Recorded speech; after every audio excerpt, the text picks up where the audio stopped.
Hello, it's Keith here, and this is lesson 4 of the MaxTile series of my Z80 assembly programming tutorials. What is MaxTile? Well, it's the example you can see here. It's a multi-platform example. This is the CPC version. It produces a software tilemap that uses hardware on systems that have a hardware tilemap, and it allows for scrolling and X and Y flip and X and Y flip of the tiles. It also allows for fast fill. You can see these tiles here, if my zoom program works, these tiles here are filled, but that is a faster drawing routine, and double height tiles, which halves the amount of pattern data required, and all of these are optimized for the individual systems via a platform driver. However, today we'll be looking at the multi-platform code. Now we're going to look at two parts today. One is the DirectDriver for drawing to the screen. MaxTile is split into multiple parts. There's the parts that calculate what's going to be drawn to the screen and build up the tilemap that's going to be drawn. There's the part that passes that tilemap onto the platform driver, and then there's the platform driver itself, which is specific to the hardware, in this case the CPC, and that is optimized to work with the screen memory and draw the individual tiles to the screen. So we're going to see the middle part of that today, the part that takes the tilemap address and processes each of the tiles and passes it to the platform driver, and it'll be the minimal version we're seeing today, the DirectDriver, which draws directly to the screen. It's designed for a double buffer, although we can use it with a single buffer. We just get poor results. The more advanced version is the cached version, which has 3 caches for the 3/3 of the screen, and it builds up the draws that it wants to do in advance and then does them all in a smaller period of time, reducing the amount of flicker without using a double buffer. Anyway, the other thing we'll be looking at today is known as the expander. Now, our little character here, this character here, is a miniature tilemap. This is actually a simulated sprite, not a real sprite. And so this is a miniature tilemap as well. The tilemap, so in MaxTile, all use 2 bytes per tile. But for actually producing the miniature tilemap that we're going to draw, we're actually using a sort of reduced 1 byte per tile tilemap, and then we're converting it to a 2 byte per tile version for drawing to the screen.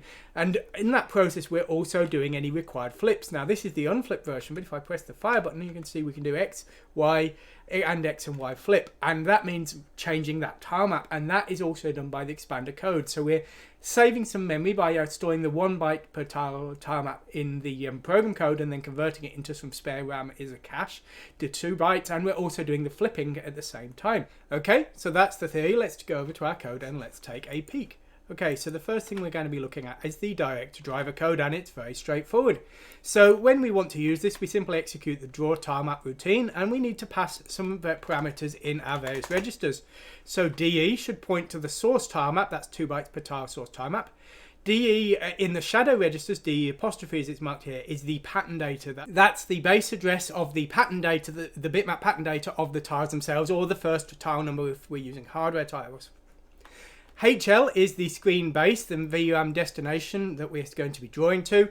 IYH is the tilemap width, because we may be cropping our object. If it's a sprite or something, we won't be showing all of it, so we have the ability to skip some tiles, so that's the tilemap width there.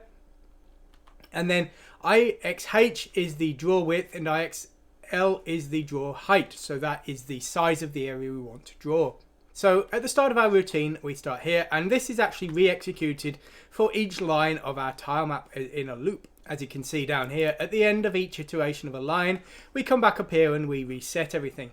So what are we doing here? Well, the first thing we're doing here is we are moving the source pattern data address into BC in the shadow registers. That's what we're doing there. We will have to update that after each line's been drawn. And so what are we doing here? Well, the first thing we're doing is we're moving the source tilemap address into BC in the shadow registers here. That's what's going on here. We do that after each line.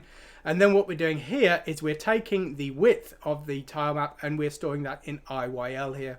That's the tilemap that we're drawing, and we're going to use this as a loop counter down here. This is IYL, this is a fairly rare register, if you will, and we're using that because most of our other registers are potentially used by the draw tile routines, so that is free for us here. We're then backing up the VRAM destination in HL and the tilemap source in DE here. And then what we're going to do next is we're going to then do some preparation for drawing our tilemap. So what we're doing here is we are backing up the stack pointer. We use stack misuse, which is in some of our platform specific code, and that's where we use the stack pointer for fast writing and things like that. So we're backing up the stack pointer here, so that will work. There is a special tweak for the CPC. Now, because of the CPC screen memory, the code is heavily optimized for the Y coordinates in the VRAM destination, and for that reason using the same code to shift down 4 pixels wasn't possible. However, I wanted to be able to shift down by 4 pixels. So what I've done is created a second copy of every single one of the tile drawing routines that is optimized for a 4 pixel shift with the VRAM destinations. So we're checking if that should be used here and switching to that version of the code if that is what we should be using. We've got a delay loop here. This is for testing, so you can see what's being drawn to the screen. Useful if your code is crashing. That's what that does. Here is the important code though. What we're doing here is we're loading in the first of the tiles, the tile number, the first byte, the low byte.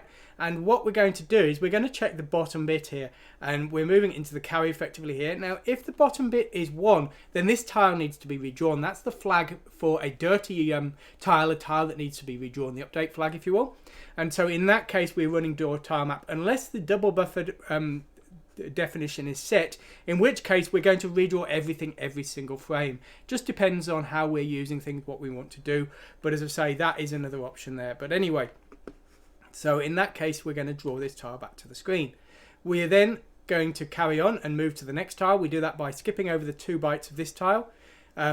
This is only going to occur if the empty tile routine has been executed.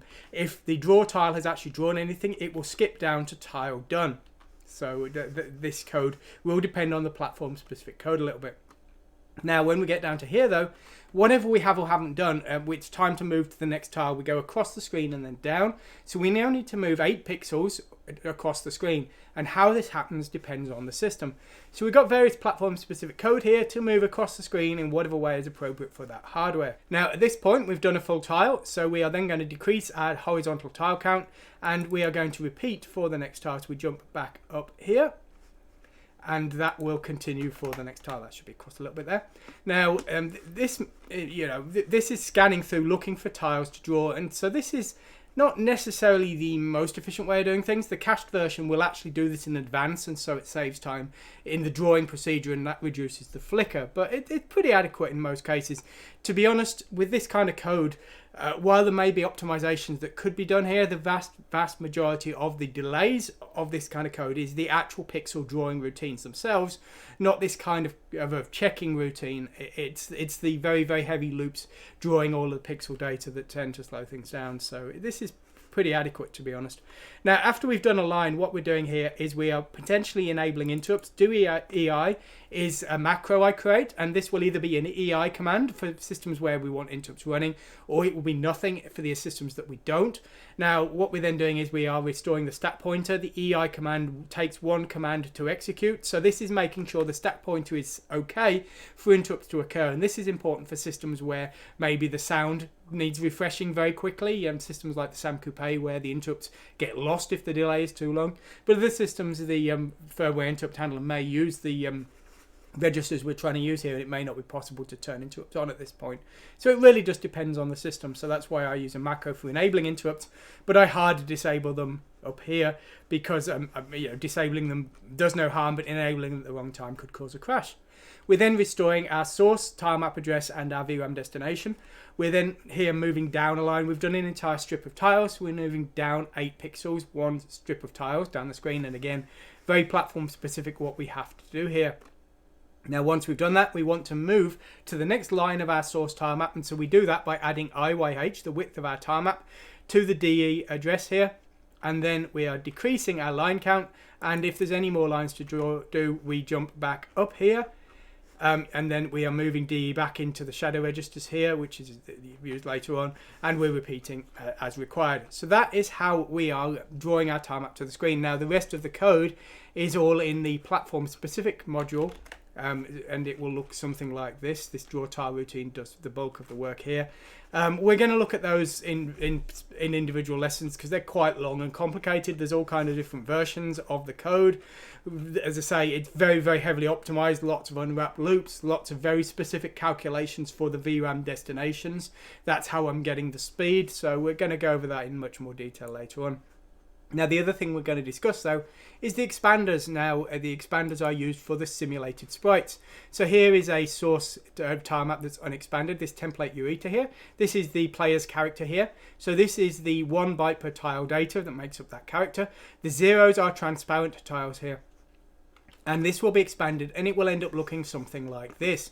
The value here, triple F2 or triple F3 is a transparent tile here, and you can see these are 2 bytes per tile, whereas these are 1 byte per tile, and that is what the expanders do. But they also handle the X and Y flip. So let's take a look at the code for that. Here it is. This is the expander code here. So the absolute crudest version of this is simply an expansion of an unflipped tile map with no flipping possible. So this is the routine we would call in that case. Now we need to load the IX register with basically the 16-bit value to add to the 1 byte values to produce the 2 byte values. So it's a sort of tile offset, if you will. It's the value we add to each tile as we load it in. Now IY is the width and height, so IYH is the width and IYL is the height. HL is the source tile map, the 1 byte per tile map, and DE is the destination tile map, the 2 byte per tile cache in memory that will be. So we need to allocate a little bit of memory for our miniature sprites to produce this tile map in this way. If they didn't need to flip in real time, we could just use a definition that was sort of fixed in ROM or whatever is required. You could see here in my example code, these are the Chibico character ones. These are in ROM because the enemy, the CPU player characters never flip around, so we don't ever need to do anything. But the players one does X and Y flip, and that means the expander does need to be used. Now, this expand one routine, if we just take a quick peek at that, this is down here. So what this basically does is it will convert a single tile, because this is used by all of the other versions of the code that handle X and Y flip. So what we're doing here is we're loading in a single tile byte from the source tile map, the 1 byte per tile map. Now, if that's not a 0, then we're jumping over to this routine here.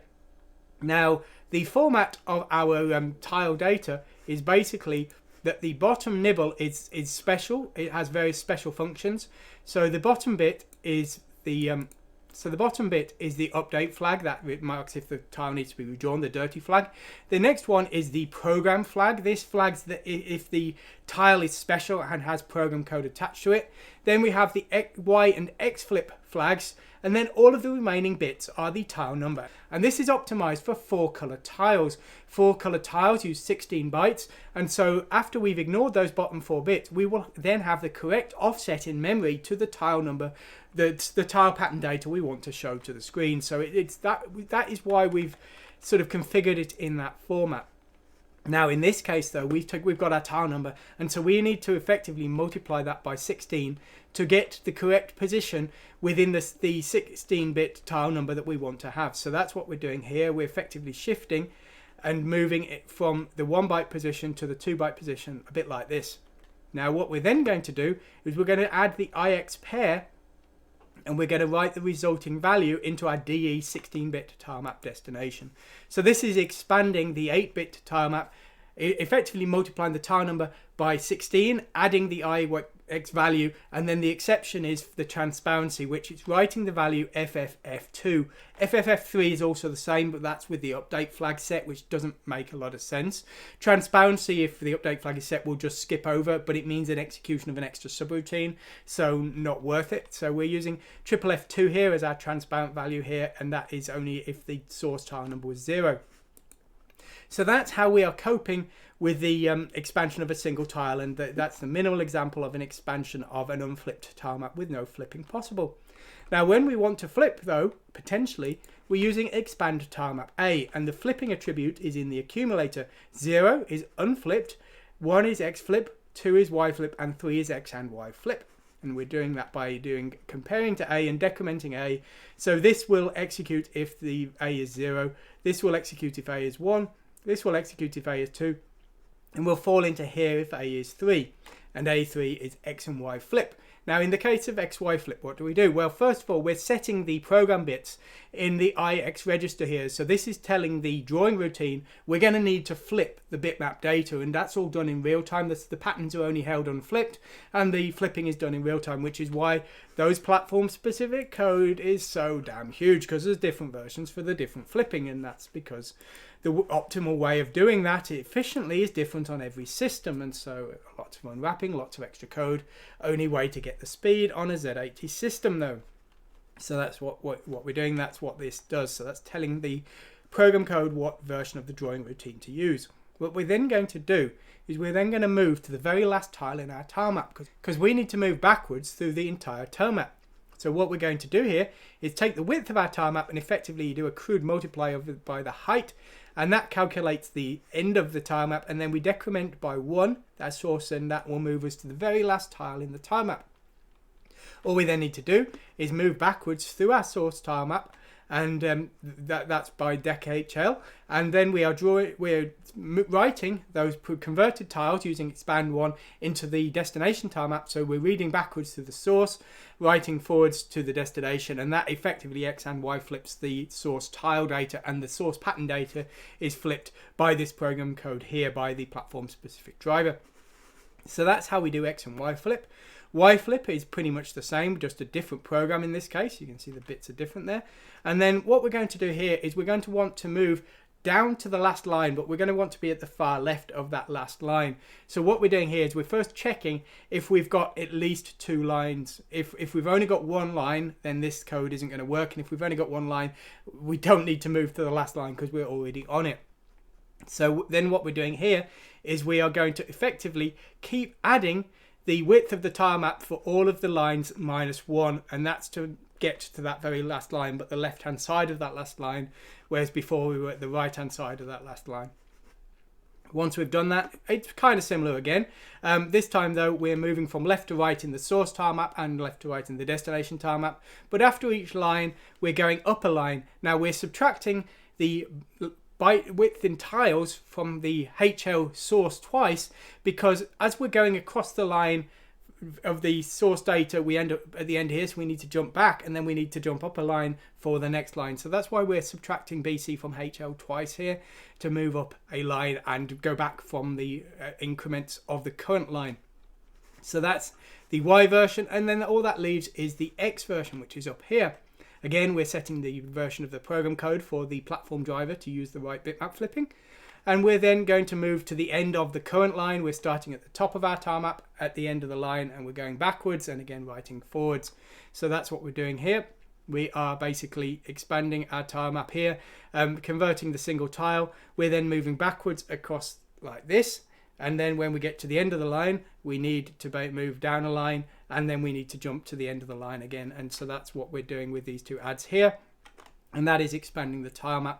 Now, one final thing that, maybe if you're relatively new to this might look a bit odd is, why are these all in such odd positions? Expand tilemap is here, but then expand tilemap X is all the way up here, and it feels a bit jumbled up, and that's because these jump relatives have a limited location range. They can only jump minus 128 to plus 127 away, and so by putting one of the modules up here, even though it's a bit clunky and a bit ugly looking, it actually makes the code more efficient, so that's why I've done that. Anyway, that's all we're going to look at today. We're going to go into the cache driver next time, which is far more complicated. It does give a better effect though. It minimizes flicker to very low levels, and if you synchronize to the raster beam, you could actually end up with no flicker in some cases, even without a second buffer. So very handy for saving memory, or if you're using something like overscan on the CPC where there isn't enough memory for a double buffer. Anyway, I hope you've enjoyed what you've seen today. Thanks for watching, and goodbye.